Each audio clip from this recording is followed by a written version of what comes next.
नेपाली बाँधको सही ढङ्गले व्यवस्थापन नहुँदा तराई मधेस डुबानमा परेको गृहमन्त्री थापाको दाबी। बाढी प्रभावित क्षेत्रको स्थलगत भ्रमणमा गएको सरकारी टोली पीडितलाई नभेटी काठमाडौँ फर्कियो।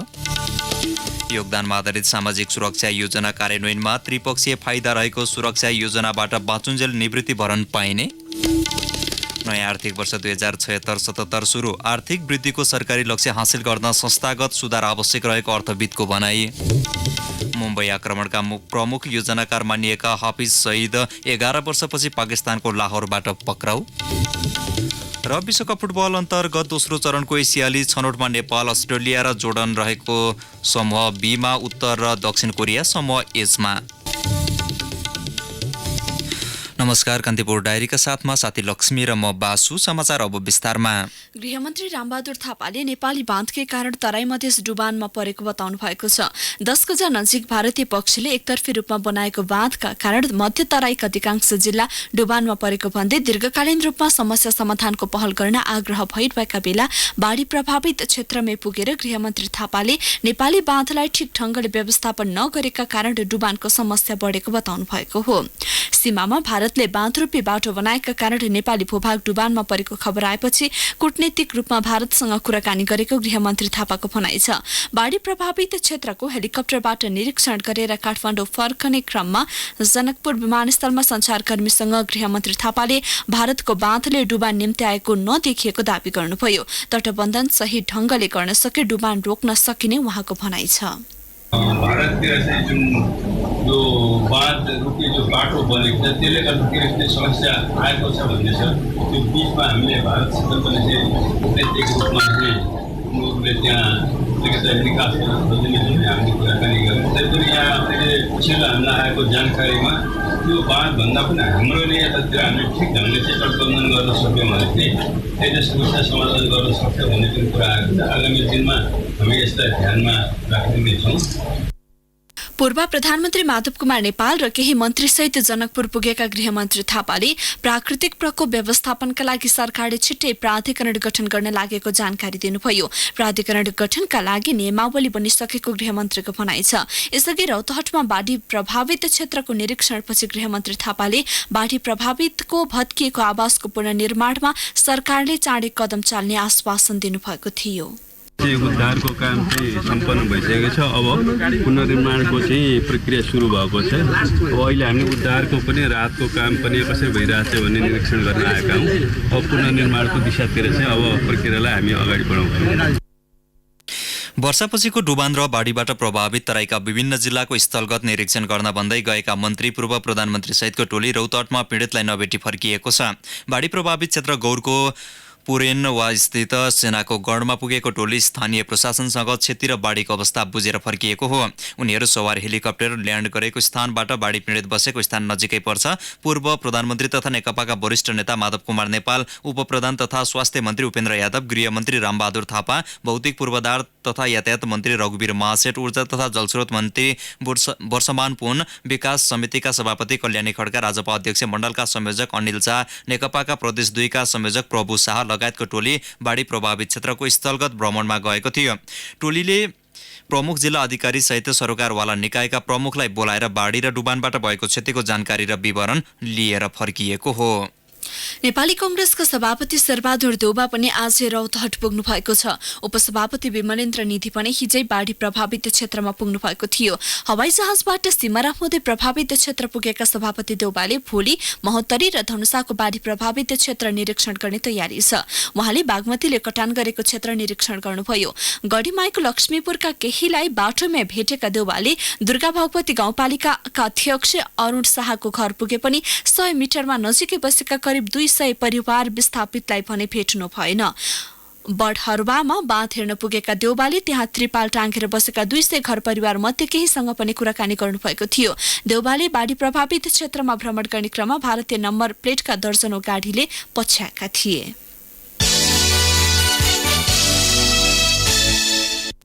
वर्षा र बाढीले डुबानमा परेको बेला पनि प्रदेश 2 को 8 जिल्लामा सञ्चालित स्वास्थ्य संस्थाहरू अस्तव्यस्त बनेका छन्। तराई मधेसको अधिकांश भूभाग डुबानमा परेको बेला हजारौं मानिस प्रभावित भएका छन्। डुबानमा परेका पीडितको ज्यान जोगिए पनि उनीहरूको स्वास्थ्यमा गम्भीर असर परेको छ। तर प्रदेश 2 मा सञ्चालित स्वास्थ्य संस्थाहरू भने बिरामीलाई पर्याप्त उपचार सेवा प्रदान गर्न नसक्ने अवस्थामा छन्। रौतहटको गौर, बाराको कलैया, धनुषाको जनकपुर लगायत प्रदेश 2 मा सञ्चालित जिल्ला अस्पताल, प्राथमिक स्वास्थ्य केन्द्र र स्वास्थ्य चौकीहरूको व्यवस्थापन अति नै कमजोर भएकाले सेवाग्राहीलाई गुणस्तरीय सेवा प्रवाह गर्न सकिरहेका छैनन्। केन्द्र, प्रदेश र स्थानीय तहको सरकारको मातहतमा रहेका स्वास्थ्य संस्थाहरू जनप्रतिनिधिको बेवास्ता र लापरवाहीले व्यवस्थापन कमजोर भएको, उपचारका लागि आधारभूत आवश्यकता औषधि, स्वास्थ्य सामग्री, उपकरण, जनशक्ति अभाव झेलिरहेका छन्। स्वास्थ्य महाशाखा व्यवस्थित नभए पनि कार्यालयमा बसेर स्वास्थ्य संस्थाहरूको बारेमा जानकारी लिने र सूचना व्यवस्थापनमा खटिरहेको महाशाखा प्रमुख डाक्टर नवल किशोर झाले जानकारी दिनुभयो। बाढीले क्षति पुग्ने भन्दै भारतले रोक लगाएको मोरङको जोगबनी मिरगञ्ज स्थित प्रमाट नदीको पुलमा सवारी आवागमन आजदेखि शुरू भएको छ। विराटनगरसँग जोडिएको फारबिसगञ्ज जोगबनी सडक खण्डको सो पुलमा बाढीले क्षति पुर्याउन सक्ने भन्दै अररिया जिल्ला प्रशासनले शनिबारदेखि सवारी आवागमनमा रोक लगाएको थियो। सवारी आवागमनमा रोक लगाएदेखि भारत लगायत तेस्रो मुलुकबाट मालभाग सवारी नआउँदा विराटनगर भन्सारको राजस्व असुली प्रभावित भएको थियो। नदीमा बाढी घटेपछि 40 टनसम्मको मालभाग सवारी आवागमन गर्न सकिने भन्दै भारतीय प्रशासनले पुनः पत्र मार्फत जानकारी गराएको विराटनगर भन्सार कार्यालयका सूचना अधिकारी मणिराम पौडेलले जानकारी दिनुभयो। दैनिक 15 करोडसम्म राजस्व असुली हुने विराटनगर भन्सार कार्यालयले सवारी आवागमन रोकिँदा 3 दिनदेखि न्यून राजस्व असुली भएको सूचना अधिकारी पौडेलले बताउनुभयो। सवारी आवागमन रोकिँदा भारत लगायत तेस्रो मुलुकबाट आएका माल सामान बोकेका ट्रक, लरी, कन्टेनर बथनाहदेखि फारबिसगञ्जसम्म सडकमा अलपत्र परेका थिए। बाढी पहिरो र डुबान पीडितहरूको उद्धार तथा मानवीय सहायतामा जुट्न राष्ट्रिय मानवाधिकार आयोगले सबैलाई अपील गरेको छ। आयोगले आज विज्ञप्ति जारी गरी विपदपछि देखा पर्न सक्ने खाद्यान्न, कपडा र बसोबासको अभाव तथा विभिन्न रोगको संक्रमणको अवस्थाप्रति सचेत रहँदै राहत वितरण कार्यलाई तीव्रता दिन तथा समन्वयका साथ मानवीय सहायतामा जुट्न तीनै तहका सरकार, सबै समुदाय र सहयोगी संस्थाहरूलाई आग्रह गरेको हो। डुबानमा परि विस्थापित भएका गर्भवती, बालबालिका, ज्येष्ठ नागरिक र अपाङ्गता भएका व्यक्तिलाई प्राथमिकतामा राखेर राहत तथा पुनर्स्थापना गर्न आयोगले भनेको छ। घाइतेको निशुल्क र प्रभावकारी स्वास्थ्य उपचारको व्यवस्था मिलाउन पनि आयोगले आग्रह गरेको छ। मनसुनी न्यूनचापीय रेखा नेपालको तराई भूभागबाट दक्षिणतर्फ सरेको छ। न्यूनचापीय रेखा दक्षिण सरेकाले अबका 3-4 दिन भारी तथा अविरल वर्षाको सम्भावना नरहेको जल तथा मौसम पूर्वानुमान महाशाखाका मौसमविद गंगानगर कोटीले बताउनुभयो। उहाँका अनुसार यो अवस्थामा कम वर्षा हुने गर्छ। सेप्टेम्बरको तेस्रो हप्तासम्म मनसुनको समय भएकाले हल्कादेखि मध्यम वर्षा भइरहने उहाँको भनाइ छ। महाशाखाले आगामी 3 दिनको पूर्वानुमान जारी गर्दै आज राति देशभर आंशिकदेखि सामान्य बदली रही केही हल्कादेखि मध्यम वर्षाको सम्भावना रहेको जनाएको छ।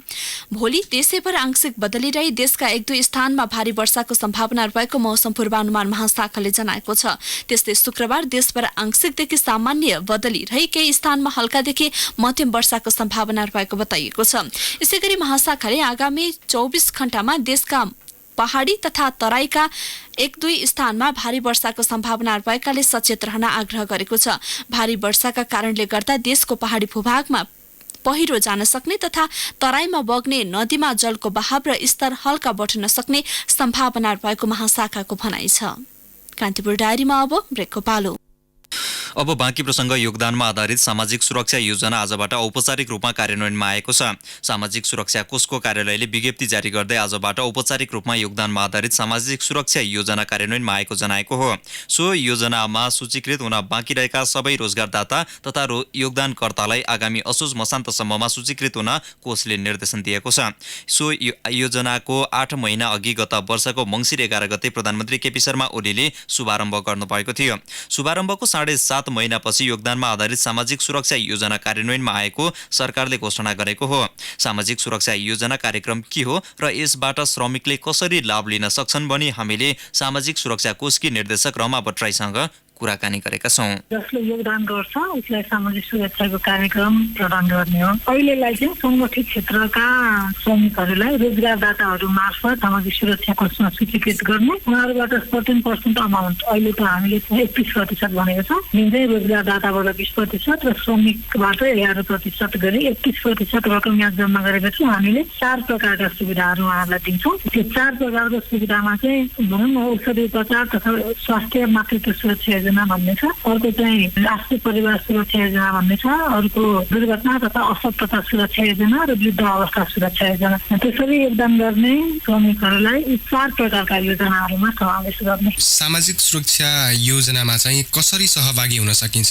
दर्ता भएर अनुमति लिएर सञ्चालनमा आएको सङ्गठित निजी क्षेत्र त्यो संस्था आफू सामाजिक सुरक्षा कोषमा दर्ता हुनु पर्यो। त्यसपछि उसले आफूले आइडी पासवर्ड पाउँछ, त्यहाँबाट लगइन गरेर श्रमिकहरूलाई रजिस्ट्रेसन गर्नु पर्यो। उनीहरूको रजिस्ट्रेसन यहाँबाट भेरिफाई भएपछि उहाँहरूले कार्ड पाउनुहुन्छ। त्यो कार्डको आधारमा उहाँहरूको एउटा नम्बर जेनेरेट हुन्छ भने त्यो कार्डमा चाहिँ उहाँहरूले एउटा नम्बर पाउनुहुन्छ। त्यो नम्बर उहाँहरूको एउटा आफ्नो पर्सनल नम्बर हुन्छ र उहाँहरूले जति पनि योगदान गर्नुहुन्छ त्यो पैसा उहाँहरूको त्यो नम्बरमा रहन्छ। अनि त्यसको आधारमा उहाँहरूले तर कति पैसा जम्मा भयो त्यति मात्रै सुविधा पाउनुभन्दा पनि कतिपय सुविधाहरू उहाँहरूको गरेको योगदानको आधारमा छ भने कतिपय सुविधाहरू स्किमको आधारमा छ। जस्तै हामीले रकम नै तोकेका खालका सुविधाहरू चाहिँ उहाँहरूले योगदान हेर्दैन। अनि जस्तै उहाँहरूलाई पर्सेन्टेजमा तोकेको सुविधाहरू चाहिँ योगदानको आधार उहाँहरूको आदर्श पारिश्रमिकको आधारमा त्यस्तो हुने व्यवस्था छ। सामाजिक सुरक्षा योजनाका फाइदाहरू चाहिँ के हुन सक्छन्? यसको चाहिँ त्रिपक्षीय फाइदा हुन्छ। कस्तो भने एउटा त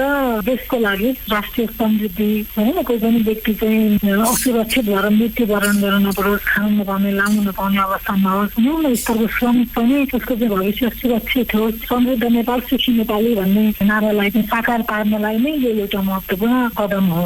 एउटा राज्यको हिसाबले त्यो भयो। अनि अर्को चाहिँ जस्तै अब अलिकति बचत हुने, अर्थतन्त्र सुदृढ हुने टाइपको हुन्छ नि, लगानीको लागि चाहिँ अलिकति फन्डहरू क्रिएट हुने त्यस्तो खालको कुरा पनि हुन्छ आर्थिक रूपमा भने। अर्को चाहिँ रोजगारदातालाई चाहिँ अब यो श्रम सम्बन्ध सुमधुर हुने, अरू सुविधाको लागि चाहिँ श्रमिकहरूसँग श्रमिक र व्यवस्थापक बिचको लडाइँ चाहिँ अन्त्य हुने, उनीहरूको चाहिँ भविष्य सुनिश्चित भएपछि सुरक्षित भएपछि प्रोडक्टिभिटीमा पनि बढ्ने, जसले चाहिँ अन्तर्गत राज्यको उत्पादकत्व नै वृद्धि हुने खालको एउटा त्यो अपेक्षा गरेको छ भने श्रमिकको तर्फबाट त सम्पूर्ण धेरै फाइदा नै श्रमिकलाई नै छ। उसको चाहिँ भविष्य सुरक्षित हुन्छ। यो सामाजिक सुरक्षा योजना चाहिँ सञ्चय कोष र नागरिक लगानी कोष जस्तै हो कि ती भन्दा अलिक फरक छन्? फरक हो, कता कता एउटै जस्तो देखिए पनि सामाजिक सुरक्षाका सबै कुराहरू लागू भइसकेका छैनन्। एउटा बचत जस्तो सञ्चय गर्ने जस्तो खालको मात्रै देखिन्छ। यद्यपि कतिपय ऋण दिने कुराहरू अनि अहिले पछिल्लो समयमा त औषधि उपचारका कुराहरू होइन, सुत्केरीलाई चाहिँ भत्ताहरू दिने कुराहरू पनि सुरु भएको छ कर्मचारी सञ्चयको छ।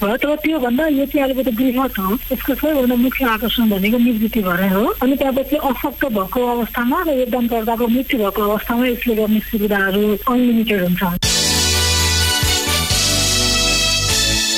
भ्रष्टाचार काण्डमा तानिएका अख्तियार दुरुपयोग अनुसन्धान आयोगका पूर्व आयुक्त राजनारायण पाठकले तामेलीको बहानामा गुपचुप राखेका धरानस्थित बीपी कोइराला स्वास्थ्य विज्ञान प्रतिष्ठानका फाइल खोलिन थालेपछि कर्मचारी, चिकित्सक र पदाधिकारी बीच खैला बैला मचिएको छ। पूर्व आयुक्त पाठकसँग प्रतिष्ठानको भ्रष्टाचार र बेथितिको फाइलहरूको सम्बन्ध जोडिएकाले कतिपय कर्मचारीहरू आफै तानिने त्रासमा छन्। प्रतिष्ठानका फार्माकोलोजी विभागका प्राध्यापक डाक्टर बलभद्र प्रसाद दास अस्पताल निर्देशक हुँदै 7 वर्ष अघि उपकुलपति बनेर अस्पताल पुगेपछि अख्तियारले दर्जन पटक छापा मारेको थियो। छापा मार्ने क्रममा पटक पटक अख्तियार टोलीमा रहेका पाठकले अनुसन्धानका लागि भन्दै नियन्त्रणमा लिएका कागजात तामेलीमा राखिदिएका हुन्। अस्पतालमा चाहिने मेडिकल उपकरण, भवन निर्माण, विभिन्न सामग्री खरिदमा मिलेमतो र रकम हिनामिना गरेर भ्रष्टाचार गरेको आरोपमा अख्तियार दुरुपयोग अनुसन्धान आयोगले उपकुलपति सहित 10 जना विरुद्ध विशेष अदालत काठमाडौँमा मुद्दा दायर गरिसकेको छ। प्रतिष्ठानका उपकुलपति प्राध्यापक डाक्टर राजकुमार रौनिया र उनका भतिजा डाक्टर रामहरि रौनियार पनि 8 लाख रुपैयाँ घुस लिँदै गर्दा पक्राउ परेपछि प्रतिष्ठान उपकुलपति र रजिस्ट्रार विहीन छ। यसैबीच बीपी कोइराला स्वास्थ्य विज्ञान प्रतिष्ठानको कार्यवाहक उपकुलपतिको जिम्मेवारी शिक्षा अध्यक्ष प्राध्यापक डाक्टर गुरुप्रसाद खनाललाई दिएको छ।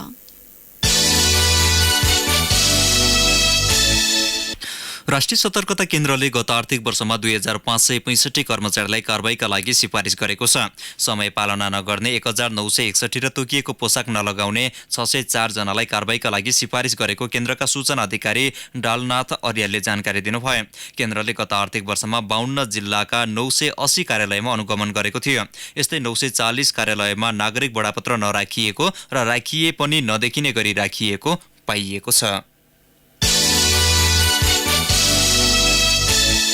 अब केही समाचार संक्षेपमा। प्रदेश 5 को प्रदेशसभाले व्यावसायिक फर्म सम्बन्धी 2वटा विधेयक स्वीकृत गरेको छ। प्रदेशको पर्यटन, वन तथा वातावरण मन्त्रालयले पेश गरेको साझेदारी सम्बन्धमा व्यवस्था गर्न बनेको विधेयक र प्राइभेट फर्म दर्ता गर्ने सम्बन्धमा बनेको विधेयकमाथिको सैद्धान्तिक छलफलपछि स्वीकृत भएको हो। प्रहरीको अन्तर्राष्ट्रिय संगठन इन्टरपोलले समेत खोजेका गोर्खाका 24 वर्षीय सुरेश गुरुङलाई विमानस्थलबाट सहजै बाहिरिन दिएको अभियोगमा अध्यागमन विभागका कर्मचारी कमल आचार्यलाई जिल्ला प्रशासन कार्यालय सिरा सरुवा गरिएको छ। गत असार 26 गते कतारबाट त्रिभुवन विमानस्थल ओर्लिएका गुरुङलाई आचार्यले आगमन छाप हान्दिएका थिए। माल सामान ढुवानी विवरणलाई अनलाइन मार्फत नियमन गर्न सरकारले आजदेखि vehicle and consignment tracking system सञ्चालनमा ल्याएको छ। भोजपुरको आमचोक गाउँपालिका 2 थामडाँडा स्थित पोखरीमा डुबेर आमचोक 1 वासिङ थर्पुका 25 वर्षीय निमा शेर्पा र सोही ठाउँका 20 वर्षीय गेल्बु शेर्पाको मृत्यु भएको जिल्ला प्रहरी कार्यालयले जनाएको छ। ठूला भौतिक पूर्वाधारको काममा खर्च नहुँदा म्याग्दीमा गत आर्थिक वर्ष 58 करोड 68 लाख 69 हजार रुपैयाँ फ्रिज भएको छ। संघमाथतका 20 र प्रदेशका 12वटा कार्यालयबाट पुँजीगत तर्फ 37 करोड 66 लाख 24 हजार 606 रुपैयाँ र चालुतर्फ 21 करोड 2 लाख 45 हजार 31 रुपैयाँ खर्च हुन नसकेको हो। र जिल्ला अदालत सिराहाले आर्थिक वर्ष 2075-76 मा 5588 मुद्दा मध्ये 3380 मुद्दा फर्स्युट गरेको न्यायाधीश सुदर्शन राज पाण्डेले बताउनुभयो। कान्तिपुर डायरीमा अब दार्चुला डायरीको पालो। दार्चुला डायरीमा मनोज बोडुको नमस्कार। नेपाल तिब्बत बीच पश्चिम नाकाबाट हुने व्यापार अहिले शून्य भएको छ। पश्चिम नेपालको तिङ्कर नाकामा रहेको छोटी भन्सार कार्यालय द्वन्द्वको समयमा विस्थापित भएदेखि कम हुँदै आएको व्यापार पछिल्लो समय बन्द नै भएको छ। नेपाल र चीनको त्रिदेशीय सीमा क्षेत्रमा वर्षौंदेखि परम्परागत व्यापार चल्दै आएको थियो। ताङ्लाकोट बजारमा नेपाल चीनसँगै हुने परम्परागत व्यापार भारतका स्थानीय नागरिक बीच हुँदै आएको ब्यासका स्थानीय शोभान सिंह तिङ्करले बताउनु। दार्चुलाको महाकाली नगरपालिका 1 छापरीलाई सदरमुकाम खलङ्गासित जोड्न निर्माण भएको छापरी खलङ्गा रोपवे अहिले प्रयोगविहीन हुन पुगेको छ। 1 महिना अगाडिसम्म आंशिक रूपमा सञ्चालनमा रहेको रोपवे अहिले प्रयोगमा आउन सकेको छैन। साबिकको छापरी गाविसमा उत्पादन हुने स्थानीय उत्पादनलाई सदरमुकामको बजार पुर्याउने उद्देश्यले निर्माण गरिएको रोपवे अहिले ढुवानीका लागि सामान नपाउँदा बन्द हुन पुगेको हो। दार्चुला सहित सुदूरपश्चिम प्रदेशका विभिन्न जिल्लामा साउन महिना सुरु भएसँगै घरका झ्याल ढोकामा काँडेदार रुखका हाँगाहरू राखिएका छन्। साउनी संक्रान्तिसँगै देवी देवता शिव भगवानको वासस्थान कैलाश जाने भएकोले सुरक्षाका लागि सुदूरपश्चिमका स्थानीयले झ्याल ढोकामा झिझिर काँडा राख्ने चलन रहिआएको छ। साउन महिनाभरि राक्षसहरूको बिगबिगी बन्ने भएकोले राक्षसबाट बस्न झ्याल ढोकामा झिझिर काँडा राख्ने चलन रहिआएको दुहु गाउँपालिका 2 हिक्लाका विष्णुदत्त जोशीले बताउनुभयो।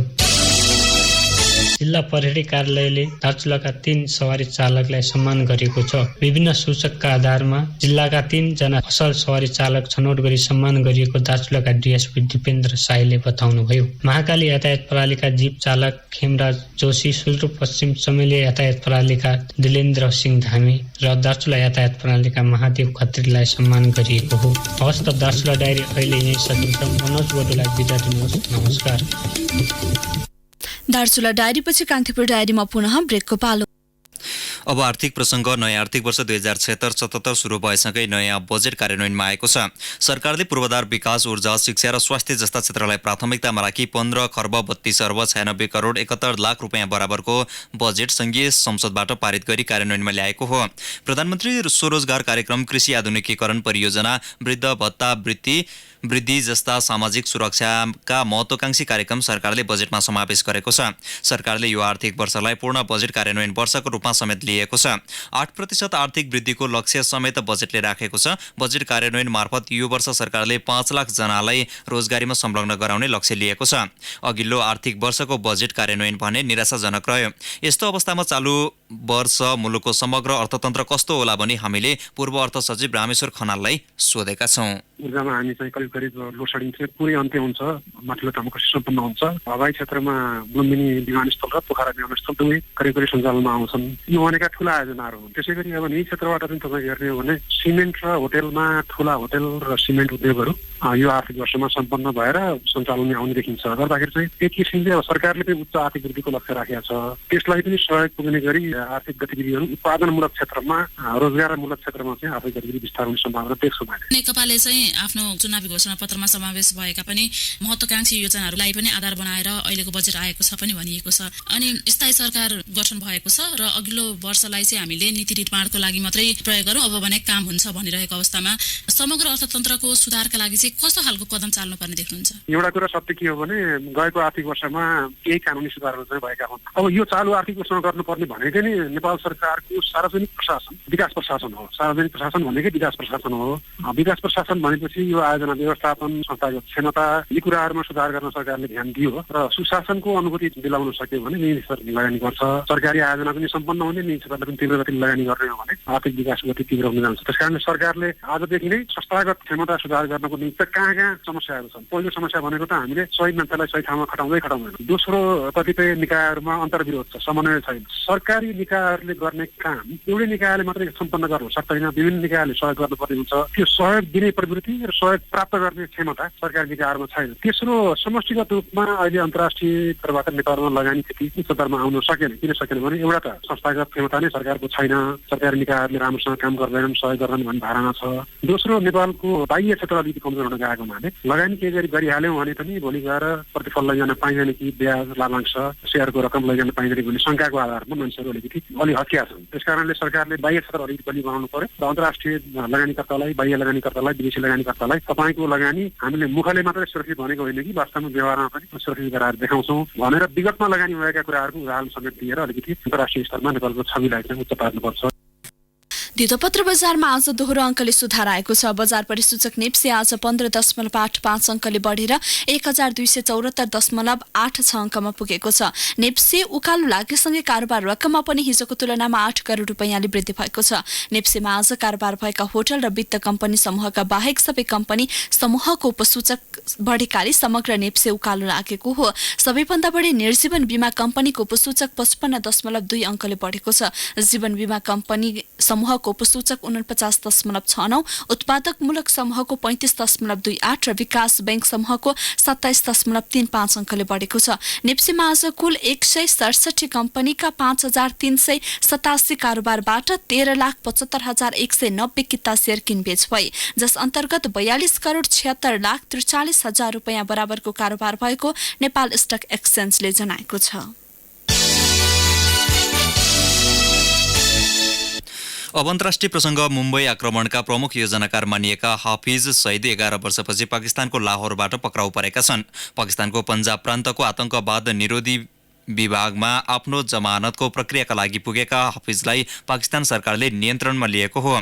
उनलाई मुम्बई मुद्दामा नभई प्रतिबन्धित समूहका लागि चन्दा सङ्कलन गरेको आरोप लगाइएको छ। हाफिजलाई लाहोरको लखपत जेलमा राखिएको बीबीसीले उल्लेख गरेको छ। हाफिजलाई शरण दिएको भन्दै भारतले पाकिस्तान विरुद्ध कैयौं अन्तर्राष्ट्रिय फोरमहरूमा आरोप लगाउँदै आएको छ। यद्यपि पाकिस्तानका प्रधानमन्त्री इमरान खानको अमेरिका भ्रमण अघि हाफिजलाई पक्राउ गरी इस्लामाबादले वाशिङटनलाई चरमपन्थी विरुद्धको कारबाहीको नमुना पेश गर्न खोजेको आरोप लगाइएको छ। सुडानमा सत्तारूढ सैनिक परिषद र विपक्षी नेताबीच शक्ति बाँडफाँडका विषयमा सम्झौता भएको छ। गत अप्रिलमा राष्ट्रपति ओमार अल बसिरलाई सत्ताच्युत गरेपछि अन्तरिम सरकार सेनाले आफ्नो हातमा लिएको थियो। द्विपक्षीबीचको सहमति अनुसार सरकारको नेतृत्व आगामी 21 महिना सेनाले गर्नेछ भने त्यसपछि 18 महिना नागरिक सरकार गठन हुनेछ। नागरिक सरकारले निर्वाचन समेत गर्ने सहमति पत्रमा उल्लेख छ। नागरिक आन्दोलनका क्रममा भएका झडपका क्रममा 100 भन्दा बढी प्रदर्शनकारीको मृत्यु भएको थियो। गत डिसेम्बर सेप्टेम्बरदेखि राष्ट्रपति बसेर विरुद्ध सुरु भएको प्रदर्शन सहमतिसँगै रोकिएको छ। बासिरलाई सत्ताच्युत गरेपछि पनि सरकार नियन्त्रणमा लिएको सेना लोकतान्त्रिक मुलुक सञ्चालनमा बाधा पुर्याएको भन्दै नागरिक अगुवाले आन्दोलन गर्दै आएका थिए। अब खेल प्रसंग कतारमा सन् 2022 हुने विश्वकप फुटबलको दोस्रो चरणको छनौटमा नेपाल समूह बीमा परेको छ। मलेसियाको क्वालालम्पुरमा आज भएको ड्रमा नेपाल, अस्ट्रेलिया र जोर्डन जस्ता बलियो टिम रहेको समूह बीमा परेको हो। कुवेत र चाइनिज ताइपेई पनि सोही समूहमा छन्। समूह एमा people's republic of China, Syria, Philippines, Maldives र गुआम छन्। समूह सीमा इरान, इराक, बहराइन, हङकङ र कम्बोडिया, समूह डीमा Saudi Arabia, Uzbekistan, Palestine, Yemen र सिङ्गापुर, समूह ईमा बंगलादेश, ओमान, इन्डिया, अफगानिस्तान र कतार छन्। यस्तै समूह एफमा जापान, किर्गिस्तान, ताजिकिस्तान, म्यानमार र मङ्गोलिया, समूह जीमा संयुक्त अरब Emirates, UAE, Vietnam, Thailand, Malaysia र इन्डोनेसिया छन्। समूह एचमा उत्तर र दक्षिण कोरिया तथा लेबनन, तुर्कमेनिस्तान र श्रीलङ्का परेका छन्। दोस्रो चरणको छनौटमा एसियाका 40 टोलीलाई 8 समूहमा विभाजन गरिएको हो। दोस्रो चरणको छनौट खेलहरू सेप्टेम्बर 5 देखि जुन 9 सम्म हुनेछ। डबल राउन्ड रोबिनका आधारमा हुने खेल होम एन्ड अवेमा खेलाइनेछ। छनौटबाट समूहको शीर्ष स्थानमा रहने 8 र उत्कृष्ट 4 उपविजेता तेस्रो चरणका लागि छनौट हुनेछन्। तेस्रो चरणका छनौट हुने 12 टोलीले भने सन् 2023 मा हुने एसियन कपमा पनि स्थान सुरक्षित गर्नेछन्। अन्तिम चरणको छनौटबाट 4 टोलीले कतार विश्वकपमा एसियाबाट स्थान बनाउनेछन्। अघिल्लो संस्करण छनौटमा पहिलो चरणबाटै बाहिरिएको नेपाल यसपटक भने एसियाको उत्कृष्ट 34 टोलीमा पर्दै दोस्रो चरणका लागि सिधै छनौट भएको हो। हौस् नै प्रसङ्गसँगै कान्तिपुर डायरीका आजका सम्पूर्ण बुलेटिन यहीँ सकिन्छ। भोलि बिहान 6:30 बजे नियमित बुलेटिनका साथमा उपस्थित हुने नै छौँ। अहिलेलाई साथी लक्ष्मी र म बासु बिदा हुन्छौँ। नमस्कार, शुभरात्रि। सूचना र मनोरञ्जनको संवाहक रेडियो राष्ट्रको रेडियो कान्तिपुर।